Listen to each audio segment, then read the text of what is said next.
Hello student, welcome to my YouTube channel the agriculture. मैं नासिर जिलानी आप सबका अपने इस चैनल पे बहुत बहुत स्वागत करता हूं। आज हम लोग प्लांट फिजियोलॉजी के लेक्चर नंबर सेकंड को लेकर आए हैं। इस लेक्चर में हम लोग आज पढ़ने वाले हैं एन ओवरव्यू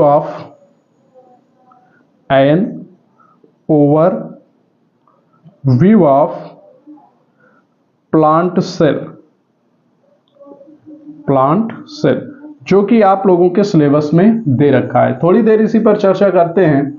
तो बिना देर किए चलते हैं अपने टॉपिक की तरफ। उससे पहले अगर आप लोगों ने हमारे चैनल को सब्सक्राइब नहीं किया है तो चैनल को सब्सक्राइब करिए और बेल आइकन को भी जरूर प्रेस करिए, क्योंकि अपने इस चैनल पर मैं सेमेस्टर वाइज लेक्चर और इसके अलावा कॉम्पिटिटिव एग्जाम के पर्पज से एमसीक्यूज जो पीवाईक्यूज पर बेस होते हैं इनको लेकर आता रहता हूँ। तो चलते हैं अपने टॉपिक की ओर। हम लोग का जो आज टर्म है वो है प्लांट सेल। प्लांट सेल को जानने से पहले सबसे पहले हम लोग जानते हैं सेल क्या होती है। सेल क्या होती है, इसकी डिस्कवरी कैसे हुई।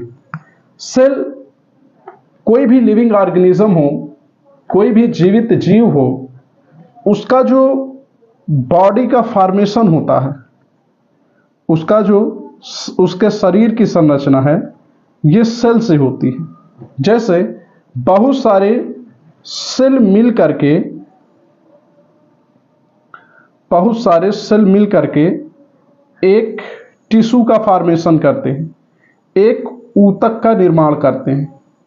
बहुत सारे ऊतक मिल करके, टिश्यू मिल करके एक ऑर्गन का फॉर्मेशन करते हैं, अंग का निर्माण करते हैं।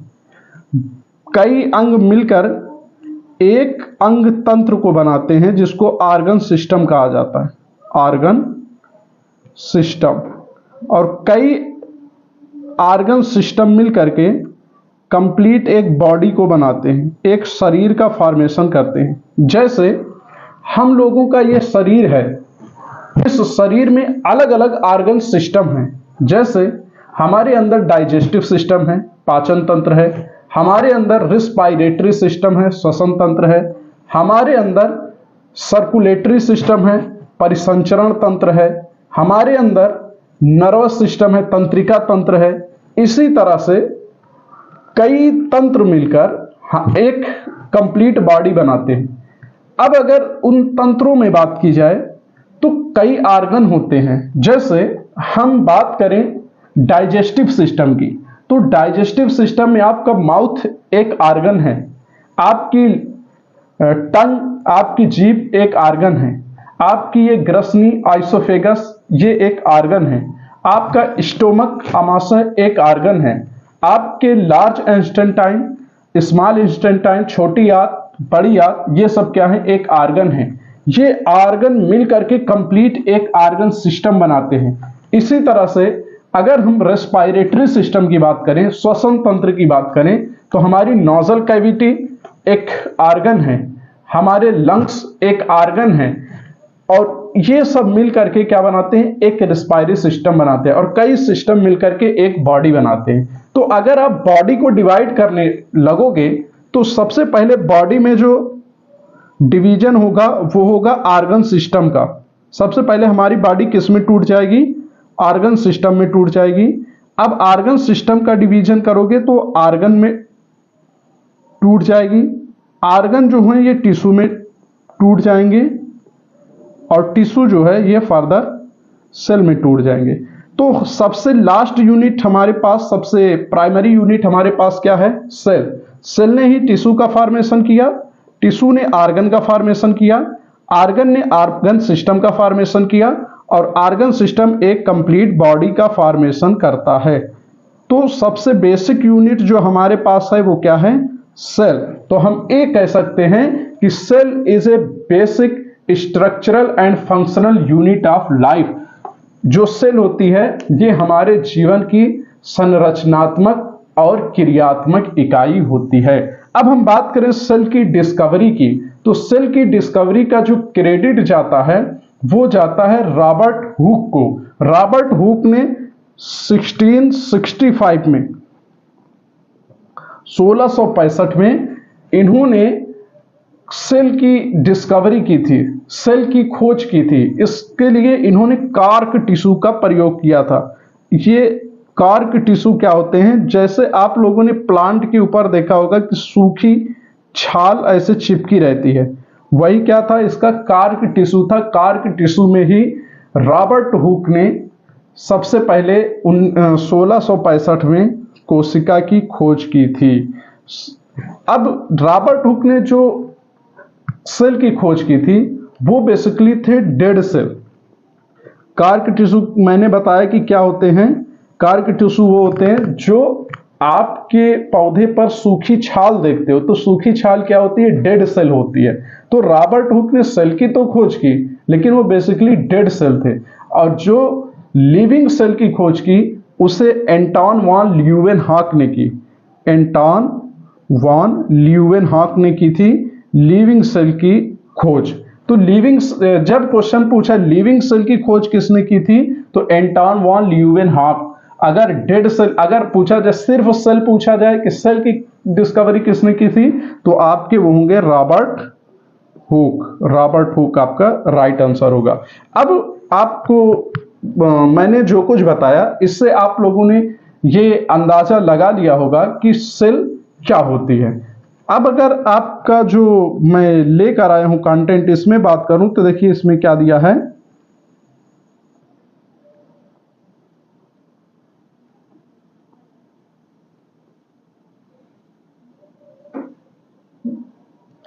The cell is basic unit of organization or structure of all living matter.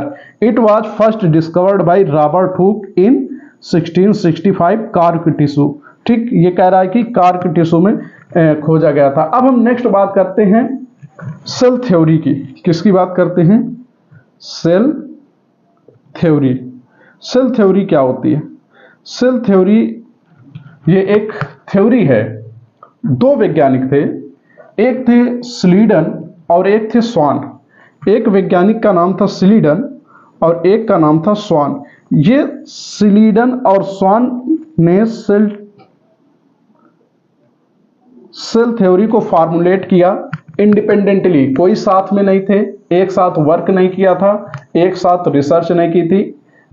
स्लीडन ने अपनी इंडिपेंडेंट रिसर्च की थी, स्वान ने अपनी इंडिपेंडेंट रिसर्च की थी। इन दोनों ने कुछ कंक्लूजन निकाले सेल को लेकर, इसे ही कहा गया सेल थ्योरी। जो स्लीडन थे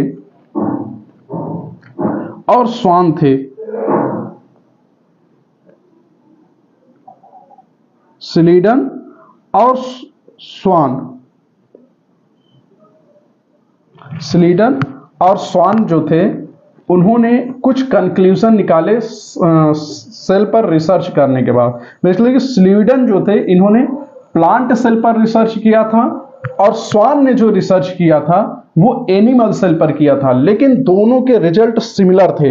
दोनों ने एक जैसे ही कंक्लूजन दिए, जिसको कहा गया सेल थ्योरी, और इसे सेल डॉक्ट्रिन भी कहा जाता है। इसे सेल डॉक्ट्रिन भी कहा जाता है। इसमें क्या बताया गया? इसमें बताया गया it's state that animal and plant cell differ from each other superficially but they have some pattern organisation, a same pattern of organisation and construction. कह रहा है कि इस थ्योरी में ये एमजे स्लीडन और स्वान ने बताया कि जो प्लांट और एनिमल सेल होते हैं ये एक दूसरे से सुपरफिशियली डिफरेंस होते हैं, एक दूसरे से सुपरफिशियली डिफरेंस होते हैं, लेकिन इनमें सेम पैटर्न ऑफ ऑर्गेनाइजेशन पाया जाता है।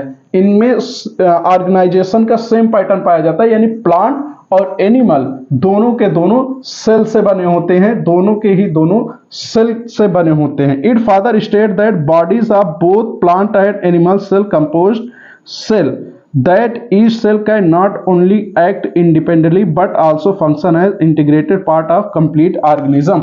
कह रहा है कि इस थ्योरी में यह भी बताया गया कि जो एनिमल होते हैं, जो जंतु होते हैं और जो पादप होते हैं, इनकी कोशिकाएं ये एक, इस थ्योरी में यह भी बताया गया कि जो प्लांट हैं और जो एनिमल है ये दोनों के दोनों बने होते हैं सेल से, और इनकी सेल इंडिपेंडेंटली, यानी एक एक सेल अलग काम नहीं करती, बाकी सब मिलकर एक इंटीग्रेटेड सम्मिलित रूप से काम करती हैं। नेक्स्ट बात करते हैं हम जब इतना कंक्लूजन दिया शिल्डन और स्वान ने, तब क्या किया गया, तब ये कंसीडर कर लिया गया कि सेल क्या है, मॉर्फोलॉजिकल और फिजियोलॉजिकल यूनिट ऑफ ऑर्गेनिज्म। तब जब इन्होंने ये कंक्लूजन दिया तो उस समय ये माना गया कि जो सेल है ये क्या है, मॉर्फोलॉजिकल और फिजियोलॉजिकल यूनिट है। किसकी यूनिट है, लिविंग ऑर्गेनिज्म की। अब इन दोनों ने ये चीजों तो बताई कि जो इन दोनों ने इस चीज को बताया कि जो प्लांट और एनिमल होते हैं इन दोनों के दोनों का फॉर्मेशन सेल से होता है, और सेल क्या है, बेसिक स्ट्रक्चर और फंक्शनल यूनिट होती है। लेकिन इन्होंने ये नहीं बताया कि सेल आती कहां से है, सेल आती कहां से है। तो इस चीज को एक दूसरे वैज्ञानिक थे जिनका नाम था रुडॉल्फ विर्चो। विर्चो ने एक तीसरा पॉइंट सेल थ्योरी में जोड़ा। उसने ये कहा कि जो ये सेल होती हैं ये प्री एग्जिस्टिंग सेल से आती हैं, यानी इनका ये जो आती हैं ये स्पॉन्टेनियसली नहीं आती, ये स्वतः नहीं उद्भव होता इनका, ये अपने से पहले की जो स्थित कोशिकाएं होती हैं उनसे ये आती हैं। तो ये तीन स्टेट जो है मिल जाते हैं सेल थ्योरी को कंप्लीट करने में, जिसमें से दो स्टेटमेंट जो है वो स्लीडन और स्वान की है, और तीसरा स्टेटमेंट जो होता है वो रुडॉल्फ विर्चो की है। तो अभी तक हमने सेल को जाना, सेल क्या होता है, हमने सेल की डिस्कवरी जानी और सेल थ्योरी को जाना। अब हम जानते हैं type of cell on the basis of their structure and function. हम उनके कार्य के आधार पर प्लांट को हम उनके कार्य के आधार पर कोशिका के प्रकार को देखेंगे कि कोशिका कितने प्रकार से होती हैं। बेसिकली देखिए, एक वैज्ञानिक थे जिनका नाम था डोगर्टी। क्या नाम था, डोगर्टी। डोगर्टी ने 1957 में, कब, 1957 में क्लासिफिकेशन किया सेल का, क्लासिफिकेशन किया सेल का, जिसके आधार पर उन्होंने दो कोशिकाओं को बताया, प्रोकैरियोटिक सेल और यूकैरियोटिक सेल। ये जो बताया गया था, ये बताया गया था किस आधार पर, on the basis of presence of nucleus,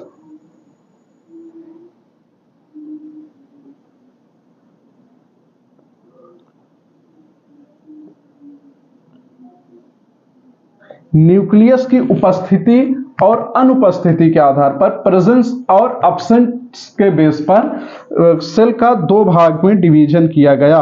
एक होता है हमारा प्रोकैरियोटिक सेल और दूसरा होता है हमारा यूकैरियोटिक सेल।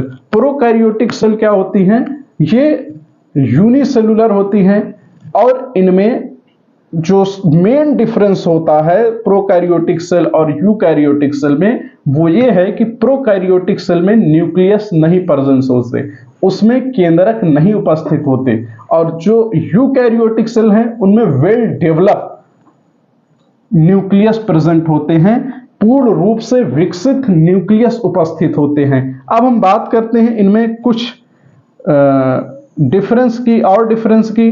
तो जो प्रोकैरियोटिक होते हैं ये यूनिसेलुलर होते हैं, यानी एक कोशिका, जैसे बैक्टीरिया हो गया, आर्की बैक्टीरिया हो गया, ब्लू ग्रीन एल्गी हो गया, ये सब क्या होते हैं, यूनिसेलुलर होते हैं। यूनिसेलुलर जिसमें एक ही सेल के अंदर पूरा जीव होता है उसे यूनिसेलुलर ऑर्गेनिज्म कहते हैं। नेक्स्ट यूकैरियोटिक क्या है, मल्टी सेलुलर है। मल्टी सेलुलर का मतलब क्या होता है, जो कई सारी कोशिकाओं से मिलकर बने होते हैं, उन्हें मल्टी सेलुलर कहा जाता है। नेक्स्ट अगर हम बात करें तो प्रोकैरियोट में न्यूक्लियस और क्रोमोसोम नहीं होता, इनमें न्यूक्लियस और क्रोमोसोम प्रेजेंट होते हैं।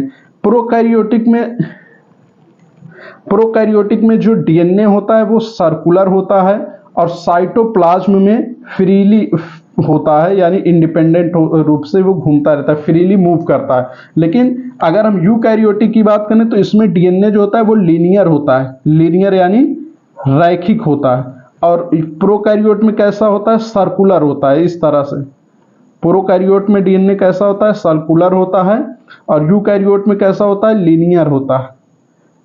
एक डिफरेंस ये हो गया कि ठीक लीनियर होता है, और इसमें क्रोमोसोम जो होते हैं वो सेल के अंदर न्यूक्लियस में पाए जाते हैं।